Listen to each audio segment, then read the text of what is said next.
Good morning students. हम लोग अध्याय 3 में प्रश्नावली 3.4 का क्वेश्चन नंबर 1 में 4 तक सॉल्व कर चुके थे। आज के क्लास में हम लोग उससे आगे के क्वेश्चंस को सॉल्व करेंगे। तो स्टार्ट करते हैं आज का क्लास। तो हम लोग का जो नेक्स्ट क्वेश्चन है वो एक्सरसाइज 3.6 का क्वेश्चन नंबर 1 का 5, ठीक है। तो 5 में 5 और 6 जो है इजी क्वेश्चन है, ये क्वेश्चन नंबर 1 के जैसा ही है। तो 1 के रूप में मैं सिर्फ आप लोगों को कन्वर्ट कर देता हूँ और आप लोग इसको सॉल्व करेंगे। तो जो दिया है उसको हम लोग पहले मेंशन कर लेते हैं। तो दिया है 7x minus 2y divided by xy equal to 5। यानी यहाँ पे जो xy है वो 7x के साथ भी डिवाइड है और 2y के साथ भी। तो इसे हम लोग डिवाइड कर देना है दोनों से अलग अलग। तो 7x divided by xy minus 2y divided by xy equal to 5। तो यहाँ से y कैंसल, यहाँ से x कैंसल। अब x को पहले हम लोग लिख लेते हैं। तो minus 2x plus 7y equal to 5। तो ये हमारा हो जाएगा इक्वेशन नंबर 1। नेक्स्ट क्वेश्चन, इसका नेक्स्ट इक्वेशन है और नेक्स्ट इक्वेशन हम लोग का है 8x plus 7y divided by xy equal to 15। यहाँ पे भी सेम प्रोसेस, xy से दोनों को डिवाइड कर देना है। तो 8x divided by xy plus 7y divided by xy equal to 15। तो यहाँ से x कैंसल, यहाँ से y। यानी दिस एम्प्लाइज अरेंज करके लिख देंगे। तो 7x plus 8y equal to हम लोग का क्या प्राप्त हो जाएगा 15। ये हमारा इक्वेशन नंबर 2 होगा। अब ये बिल्कुल क्वेश्चन नंबर 1 के जैसा हो गया। तो ये दोनों इक्वेशन में हम लोग क्या कंसीडर करेंगे, 1/x इक्वल टू a। तो हम लोग मान लेंगे, माना कि 1/x equal to a equation number 3 और 1/y equal to p equation number 4। तो दोनों समीकरण 1 और 2 में चलेंगे। तो समीकरण 1 तथा 2 से क्या प्राप्त होगा, समीकरण 1 में जब हम लोग पुट करेंगे a का वैल्यू तो ये हो जाएगा माइनस 2a प्लस 7b और 5 को इधर, तो minus 5 equal to 0 equation number 5। और नेक्स्ट इक्वेशन हम लोग का क्या बनेगा, वो हो जाएगा 7a plus 8b minus 15 equal to 0 equation number 6। अब इसके बाद के आगे के प्रोसेस को आप लोग कंप्लीट करेंगे, ठीक है। तो आगे आप लोग इसको सॉल्व कर लेंगे। जिस तरह से क्वेश्चन नंबर 1 का जो 1, 2, 3, 4 हम लोग जो सॉल्व किए उसी के अनुसार यहाँ से सबसे पहले a और b का वैल्यू निकाल लेना है और हम लोग इक्वेशन 3 और 4 में पुट करेंगे। तो x और y का जो वैल्यू आएगा वही इस क्वेश्चन का सॉल्यूशन होगा, ठीक है। तो इसी प्रकार मैं बतलाता हूँ इसका क्वेश्चन नंबर 6, 1 का 6 हम लोग चलते हैं। तो क्वेश्चन नंबर 1 का 6 हम लोग का क्या है, तो उसको भी हम लोग मेंशन कर लेते हैं इक्वेशंस को। पहला इक्वेशन है 6x plus 3y equal to 6xy। सिर्फ इसमें एक चेंजिंग क्या करना है, यहाँ जो xy मल्टीप्लाई उसको इधर ले आके डिवाइड कर देना है। तो this implies 6x plus 3y divided by x y equal to 6। अब एक्स वाई को अलग अलग, तो 6x by x y plus 3y by x y equal to 6। यहाँ x x कैंसल, यहाँ y y, तो हम लोग का हो जाएगा अरेंज करने पे 3/x plus 6/y equal to 6, equation number 1। Next equation हम लोग का है वो है 2x plus 4y equal to है 5xy। तो xy को फिर यहाँ से राइट साइड लेफ्ट साइड में ले आएंगे, तो 2x plus 4y divided by xy equal to 5। तो अलग अलग इसको भी डिवाइड कर देना है, 2x by x y plus 4y by x y equal to 5। यहाँ से x x कैंसल, यहाँ से y y, तो दिस सिंप्लाइज हो जाएगा अरेंज करने पे 4/x plus 2/y equal to 5, equation number 2।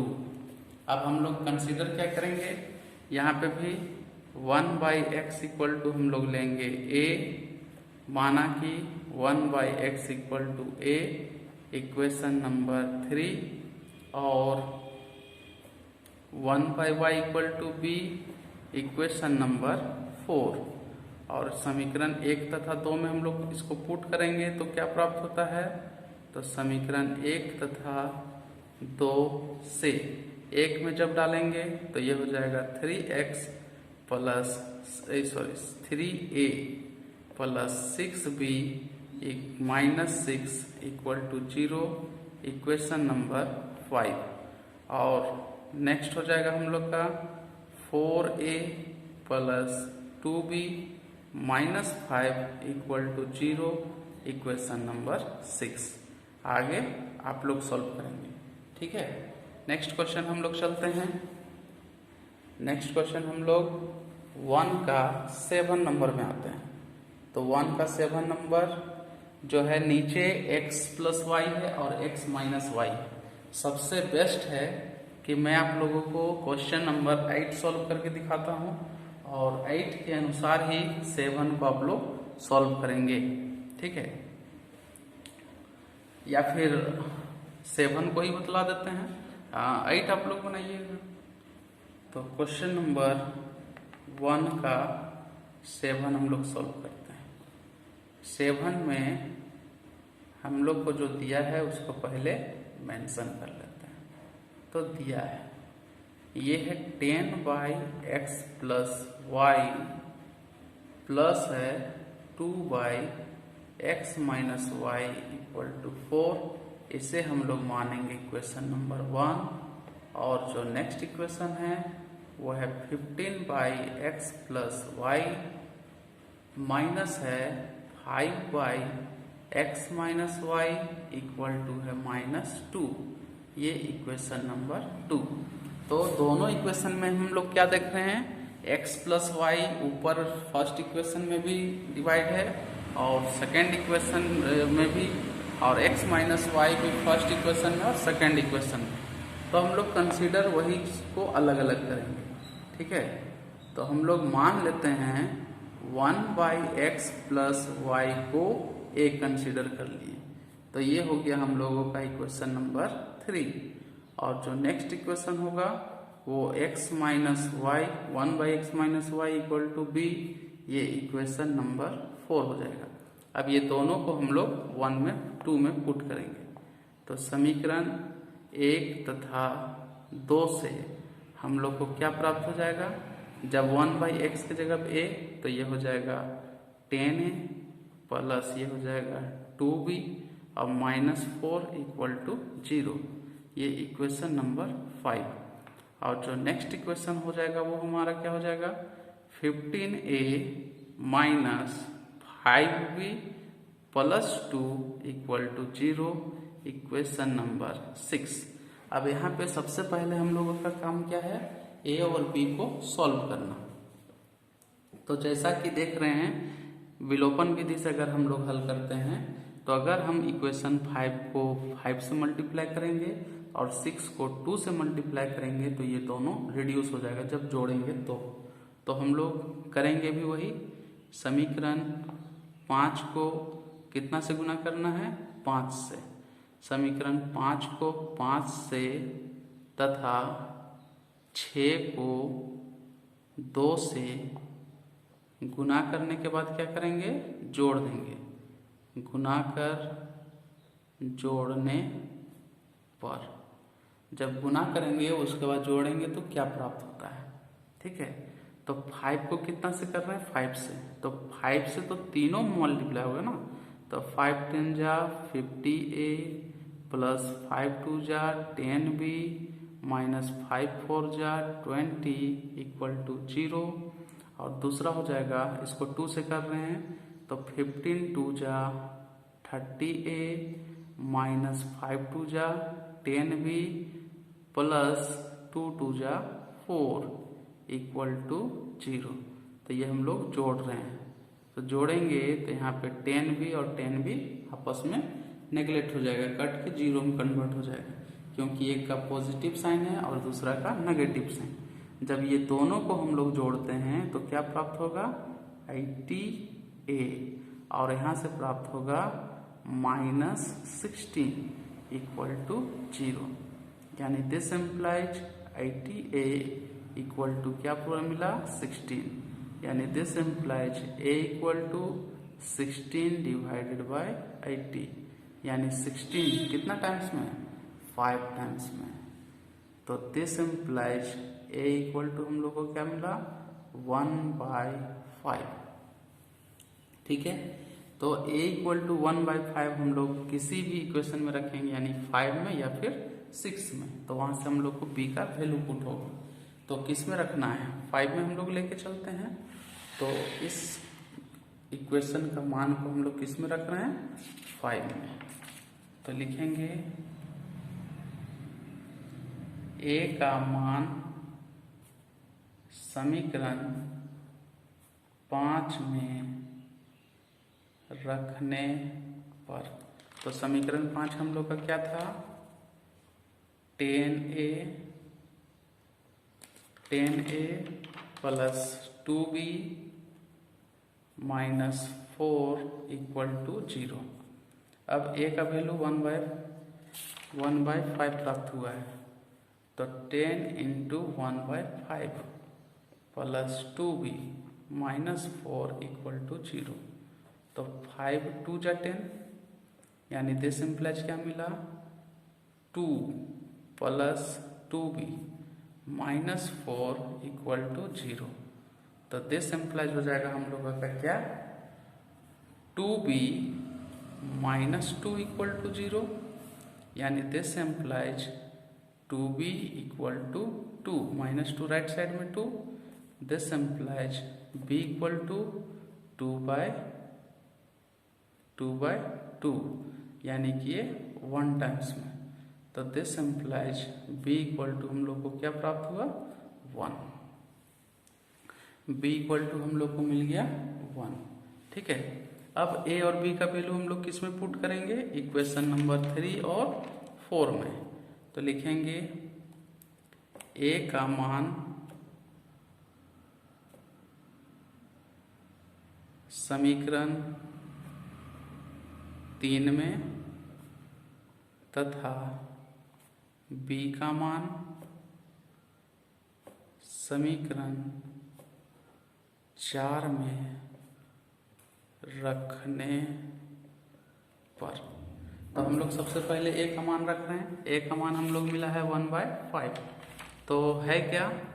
1/x plus y equal to है a, यानी कि this implies 1/x plus y equal to 1/5, यानी this implies x plus y equal to 5।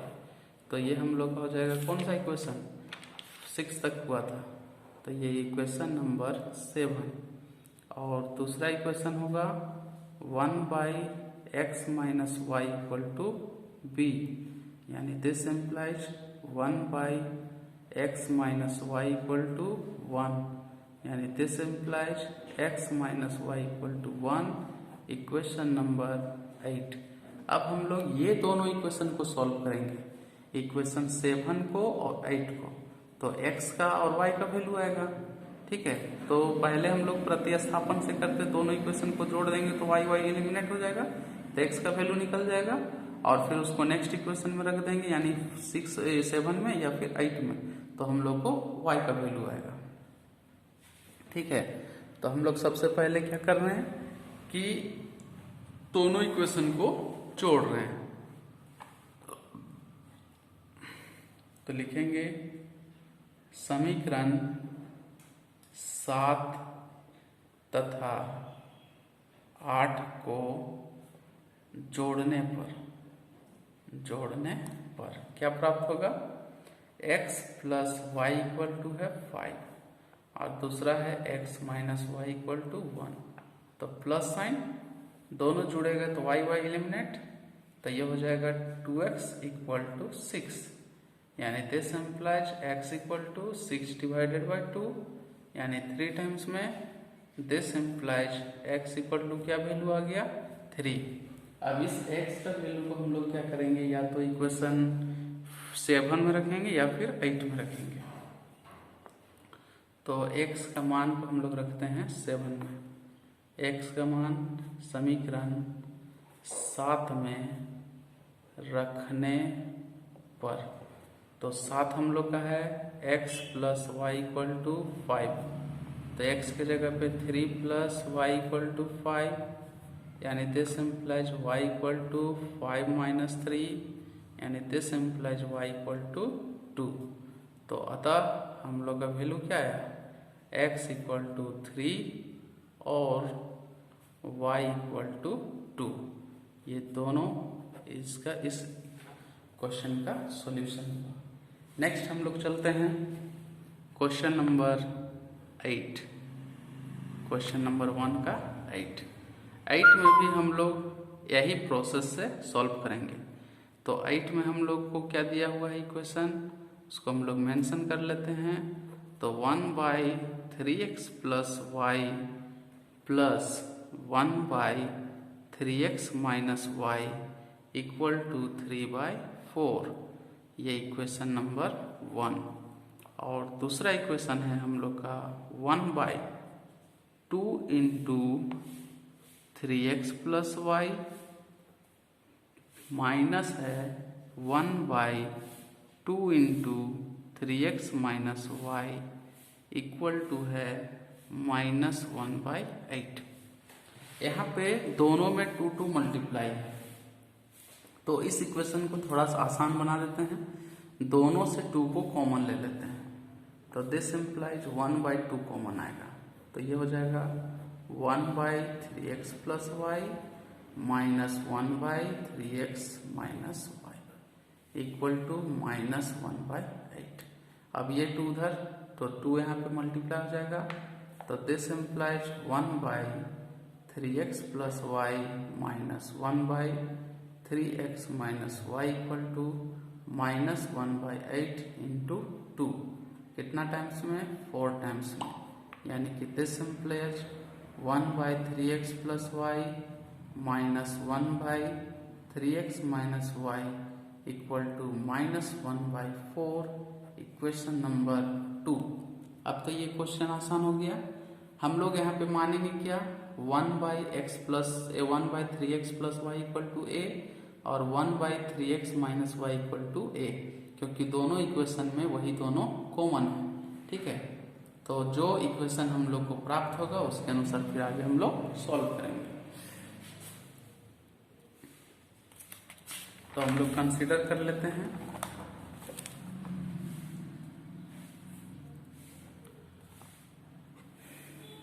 माना कि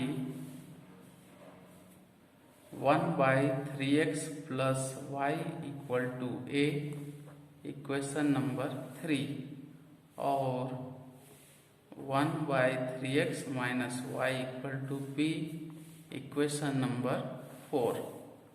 तो दोनों इक्वेशन से चलेंगे, समीकरण 1 तथा 2 से। समीकरण 1 तथा 2 से हम लोगों को क्या मिलेगा, पहले 1 में चलते हैं तो x plus y equal to मिलेगा हम लोगों को 3/4। ये हो जाएगा इक्वेशन नंबर 5। और दूसरा इक्वेशन हम लोग देखते हैं तो x minus y equal to -1/4। ये इक्वेशन नंबर 6, सॉरी ये a होगा x के जगह पे और y के जगह पे b। ये a और ये b, ठीक है। अब ये दोनों को इसका पिछले वाला क्वेश्चन के अनुसार हम लोग हल करेंगे। a b का मान सबसे पहले निकाल लेंगे और ये 3 और 4 इक्वेशन में पुट करेंगे। तो नेक्स्ट इक्वेशन हम लोग को मिलेगा 3x प्लस वाई और 3x माइनस वाई में। फिर वो दोनों इक्वेशन को हल करेंगे तो x और y का जो वैल्यू आएगा वो इस क्वेश्चन का सॉल्यूशन होगा। तो इसके बाद का सॉल्यूशन आप लोग बनाइएगा खुद से, ठीक है। हम लोग नेक्स्ट चलते हैं क्वेश्चन नंबर 2 में। तो क्वेश्चन नंबर 2 का 1 का सॉल्यूशन हम लोग चलते हैं। 1 में क्या दिया हुआ है, ऋतु धारा के अनुकूल 2 घंटे में 20 किलोमीटर तैर सकती है और धारा के प्रतिकूल 2 घंटे में 4 किलोमीटर तैर सकती है। उसकी स्थिर जल में तैरने की चाल तथा धारा की चाल ज्ञात कीजिए।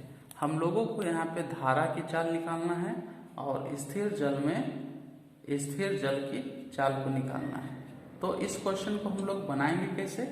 तो इस क्वेश्चन को बनाने का एक तरीका क्या है कि अनुकूल का मतलब होता है कि जिधर धारा बह रहा है उधर ही अगर हम उस दिशा में ही अगर हम तैरते हैं तो उसे कहा जाता है धारा के अनुकूल। और अगर धारा आगे की ओर बढ़ रहा है और हम उसके पीछे की ओर तैर रहे हैं तो वो कहलाता है धारा के प्रतिकूल।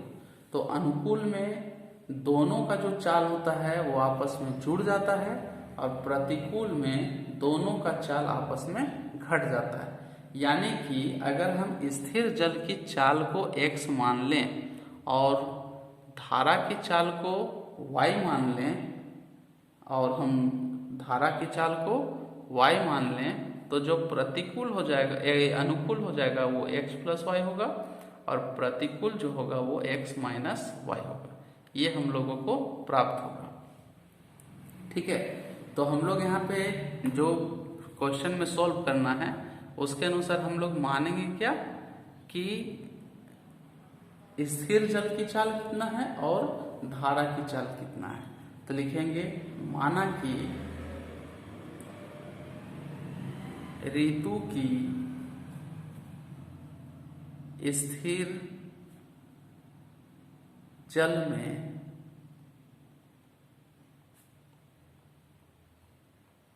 तैरने की चाल बराबर है x किलोमीटर प्रति घंटा, ठीक है। ये स्थिर जल में तैरने की चाल हुआ। और दूसरा और धारा की चाल बराबर हो जाएगा y किलोमीटर प्रति घंटा। एक x किलोमीटर और दूसरा y किलोमीटर प्रति घंटा, ठीक है। अब हम लोग दोनों को डिफाइन कर लेते हैं, अनुकूल को भी और प्रतिकूल को भी। तो स्थिति के अनुसार दोनों को अलग अलग हम लोग लेंगे, ठीक है। तो हम लोग पहले चलते हैं स्थिति 1 में। स्थिति 1 में क्या बोला जा रहा है, धारा के अनुकूल हम लोग को चलना है। तो लिखेंगे धारा के अनुकूल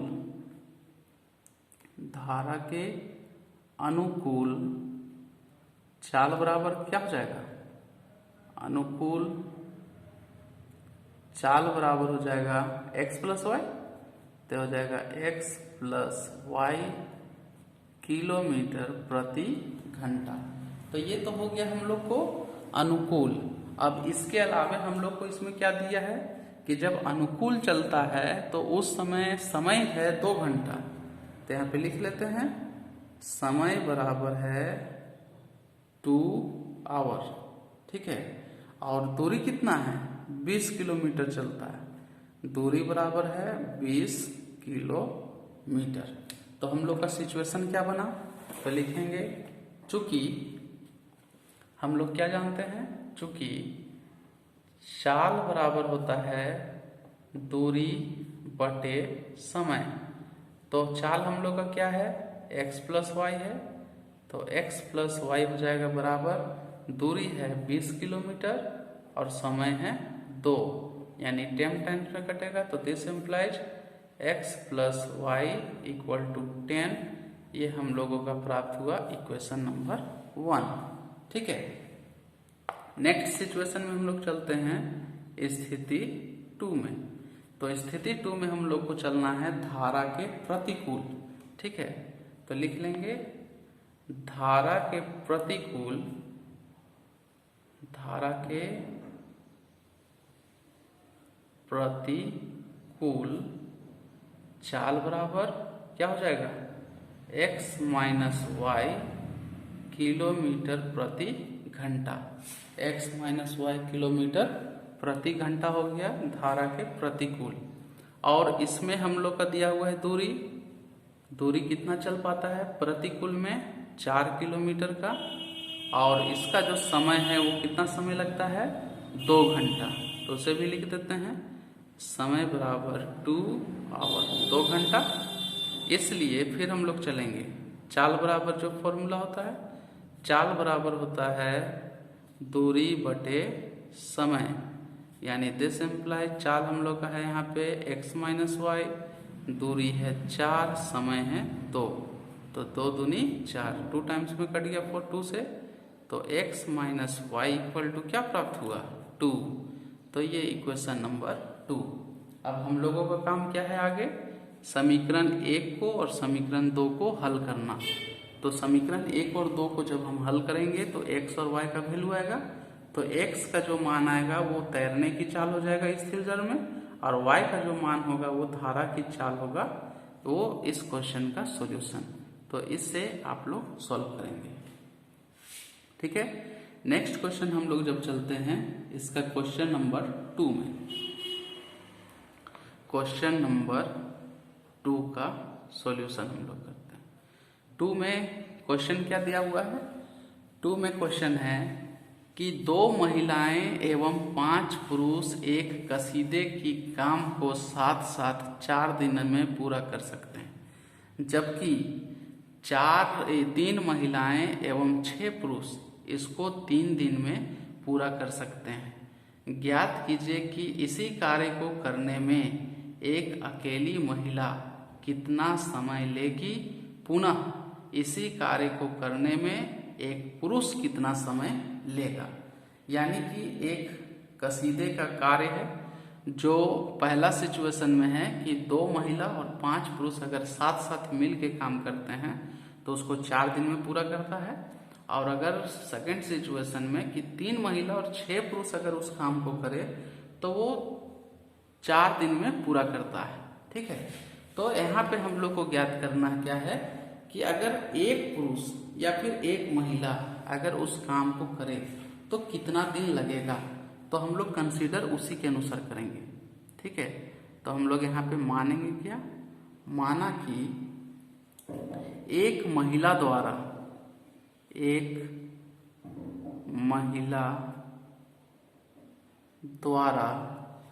कार्य को पूरा करने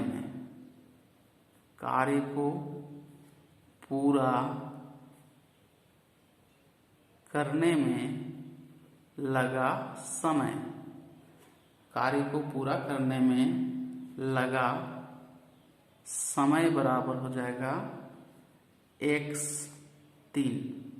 कितना टाइम लगा, x3 लगता है। ठीक है, और एक पुरुष द्वारा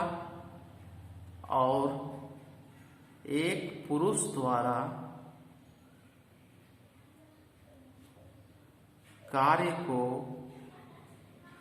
पूरा करने में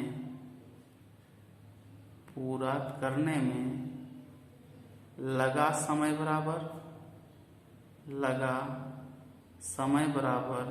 y दिन। ठीक है, एक महिला के द्वारा कितना समय लगा x3, और एक पुरुष के द्वारा कितना समय लगा y दिन। ठीक है, तो अगर दोनों इस काम को करे तो एक दिन में कितना कार्य होगा। एक महिला अगर करती है तो 1/x, और एक पुरुष अगर एक दिन में करता है तो 1/y, यानी कि इसका उल्टा हो जाएगा। ठीक है, तो उसको भी हम लोग लिख लेते हैं।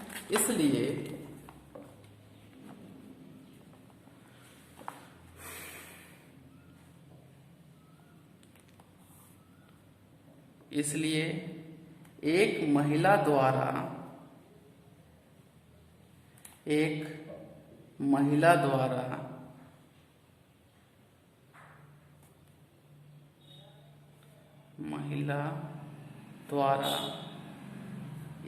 दिन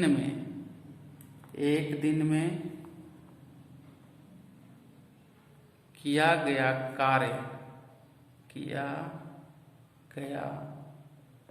कार्य बराबर हो जाएगा 1/x, और एक पुरुष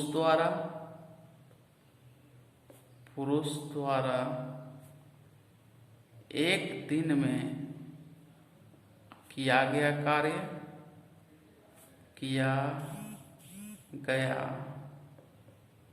कार्य बराबर 1/y।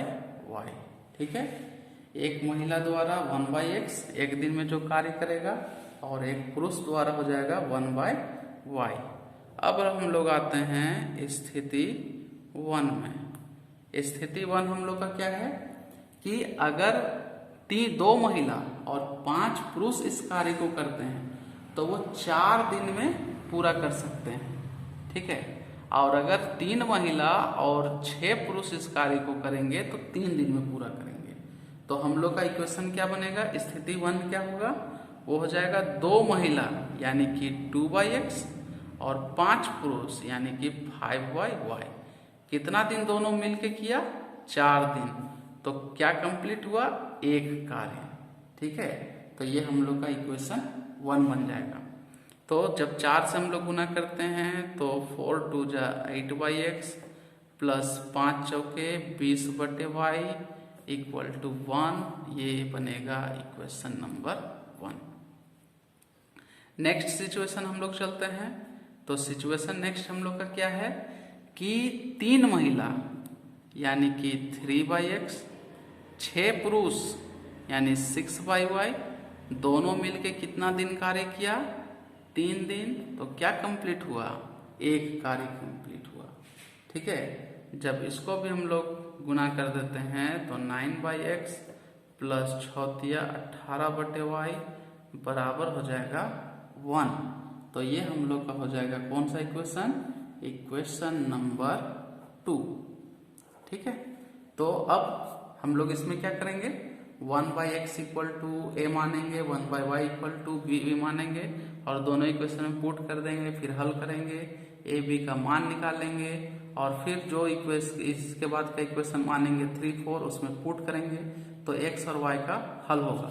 तो x हो जाएगा महिला द्वारा एक कार्य को करने में लगा समय, और पुरुष द्वारा कार्य को करने में लगा समय। ठीक है, तो इसको कंसिडर करके छोड़ देते हैं।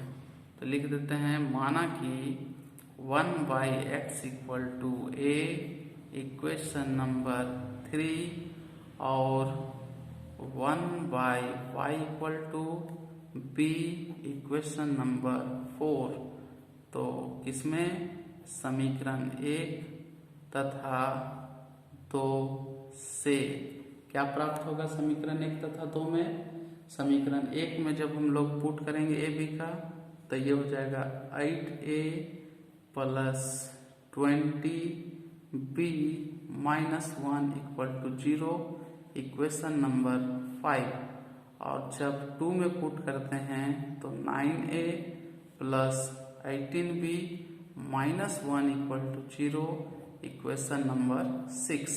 इसके बाद का सॉल्यूशन आपके द्वारा करना है। नेक्स्ट और लास्ट क्वेश्चन इस अध्याय का भी और इस एक्सरसाइज का भी हम लोग करते हैं। तो लास्ट क्वेश्चन हम लोगों का क्या है उसको हम लोग पढ़ते हैं बुक में। क्वेश्चन नंबर जो 3 है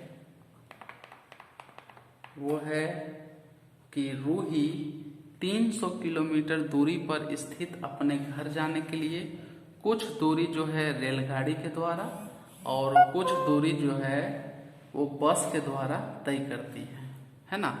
तो इस सिचुएशन 1 क्या है, यानी कि टोटल डिस्टेंस क्या है। जैसे अगर रूही स्थान ए पे है तो ए से अपना घर जाने के लिए यानी बी तक चलने के लिए उसको टोटल डिस्टेंस कितना ट्रेवल करना पड़ रहा है, 300 किलोमीटर। तो 300 किलोमीटर दूरी तय करने के लिए उसको दो तरह का सिचुएशन उत्पन्न होता है, यानी कुछ दूरी उसको ट्रेन से चलना होगा और कुछ दूरी जो है उसको बस से तय करना होगा। तो फर्स्ट जो सिचुएशन है उसमें है कि अगर वो 60 किलोमीटर रेलगाड़ी से और शेष तो 60 किलोमीटर यानी कि 300 में 60 घट जाएगा तो कितना बचेगा, 240 किलोमीटर। यानी कि 240 किलोमीटर वो बस से चलती है तो उसको 4 घंटा लगता है।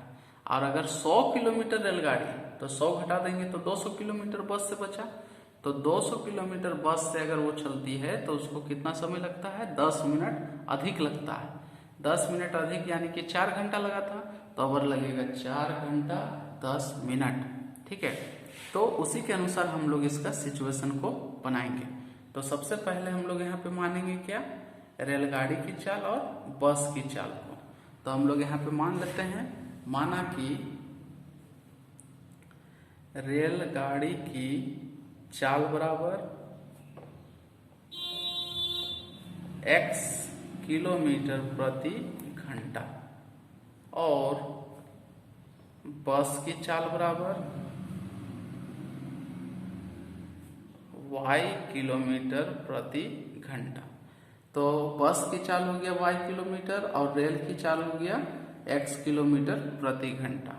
ठीक है, यहाँ पे मेंशन कर लेते हैं डिस्टेंस को कि चूंकि कुल दूरी बराबर, कुल दूरी कितना दिया हुआ है, 300 किलोमीटर। अब हम लोग आते हैं स्थिति 1 में। स्थिति 1 तो 60 किलोमीटर का दूरी तय करने में उसको कितना समय लगेगा, तो दूरी बटे समय, समय बराबर दूरी बटे चाल हो जाएगा।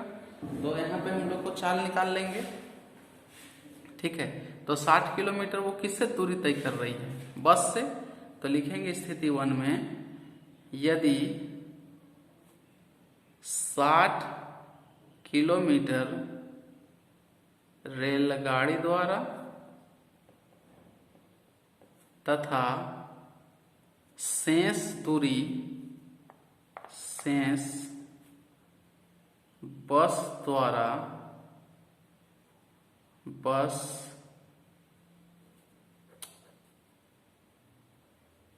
बस द्वारा तय करने में लगा समय, तय करने में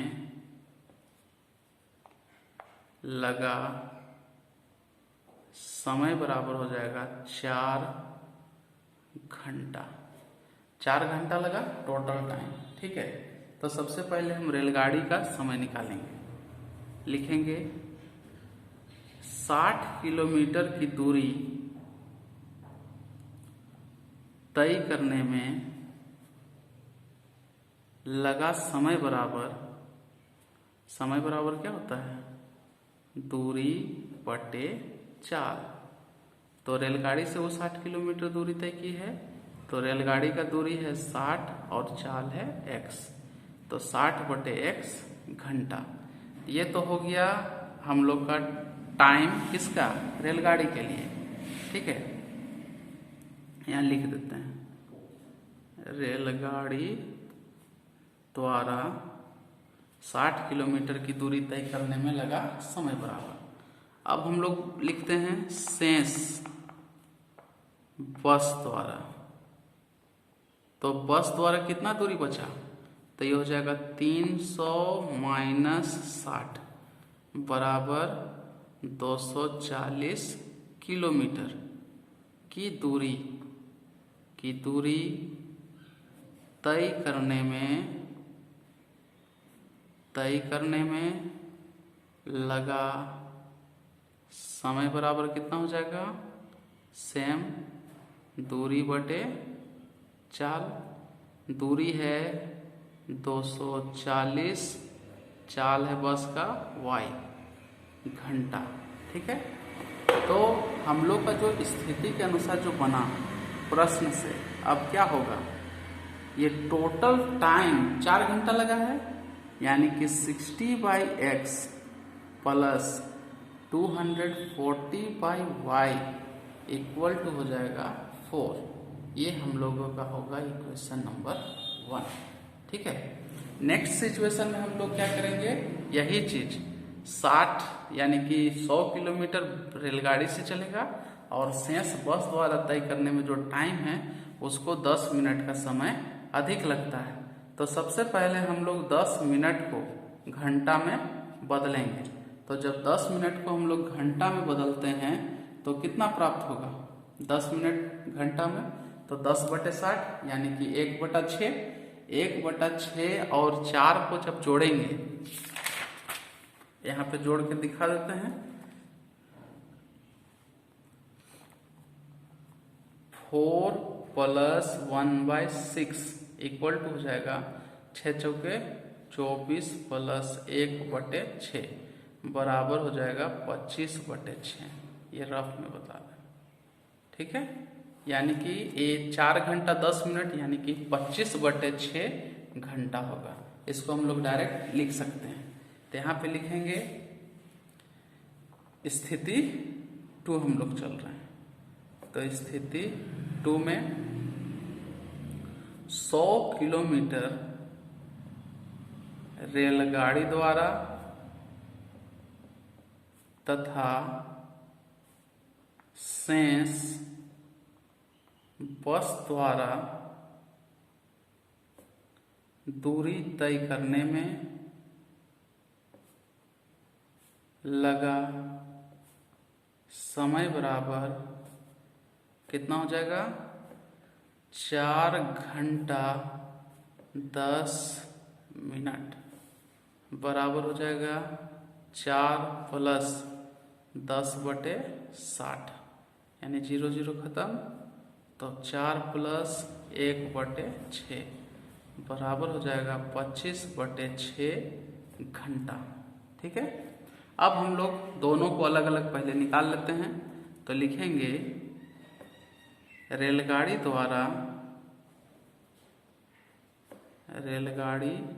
द्वारा 100 किलोमीटर की दूरी तय करने में लगा समय बराबर कितना हो जाएगा, सेम दूरी बटे 4 तो x/100 घंटा। ठीक है, तो सॉरी दूरी हम लोग का यहाँ पे 100 है, तो हो जाएगा 100/x घंटा। और शेष यानी कि कितना, 300 - 100 बराबर हो जाएगा 200 किलोमीटर बस द्वारा दूरी तय करने में लगा समय बराबर सेम दूरी बटे 4, तो दूरी है 200 और 40 का y घंटा। ठीक है, तो प्रश्न से हम लोग का सिचुएशन क्या बना, 100/x प्लस 200/y बराबर 25/6। ये हो जाएगा हम लोगों का इक्वेशन नंबर 2। अब हम लोग यहाँ पे क्या करेंगे, मान लेंगे, माना कि 1/x equal to a, equation 3, और 1/y equal to b, equation number 4। ठीक है, आप किस प्रकार सॉल्व करना है ये आप लोग को पता है। तो इस प्रकार से हम लोगों का ये अध्याय और ये प्रश्नावली भी समाप्त हुआ। ठीक है, तो आप लोग का होमवर्क क्या है कि जितना भी प्रश्न आज के क्लास में बताया गया है उस सभी प्रश्नों को अपने नोटबुक में बनाना है और टाइम टू टाइम पिछला जो भी क्वेश्चंस आप लोग को, जो भी एक्सरसाइज या जो भी चैप्टर आप लोग को पढ़ाया गया है या बतलाया गया है, उसको टाइम टू टाइम रिवीजन करना है। Thank you.